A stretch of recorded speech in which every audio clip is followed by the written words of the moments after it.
We're at an Ames home that is right in the middle of a remodel addition by Helland Construction, and Dave Helland, the remodeler, is joining us.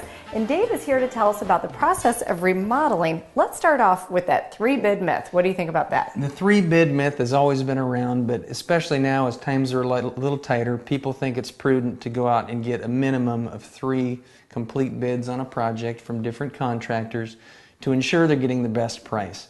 The only problem is a new home or a remodel, they're so complex and there's so much detail involved. It's almost impossible to sit down with different bids from different contractors with different levels of detail and be able to know that you're comparing apples to apples. Right. It is more of an apples to oranges thing. So where do you think people should start? There's nothing wrong with talking to multiple contractors. In fact, that's a good thing.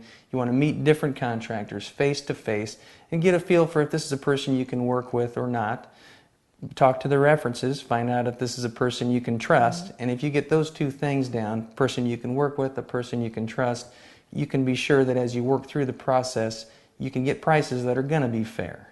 And communication is key because you need to make sure that that remodeler is listening to the needs that you have and the wants that you have. Well, again, there's so many details involved.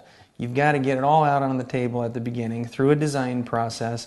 You can't have too much in writing. I mean, everything you can put down in writing, down to the smallest specification, just helps to make sure everybody knows what they're getting, what they're paying for it, where the potential variables are, how much allowance values are, and a variety of things that, if not dealt with early, can get out of hand later in a project.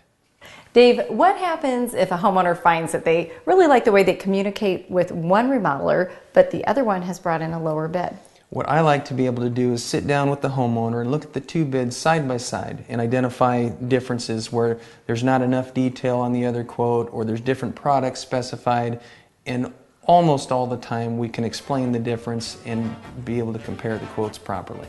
Dave, thanks so much. A lot of great information for our viewers about the process of remodeling. You have a website, and that's a great place to start too. Yeah, you can go to hellandconstruction.com, and I've got videos, I've got photos, a lot of different things. Okay, thanks a lot, Dave Helland. Thank you.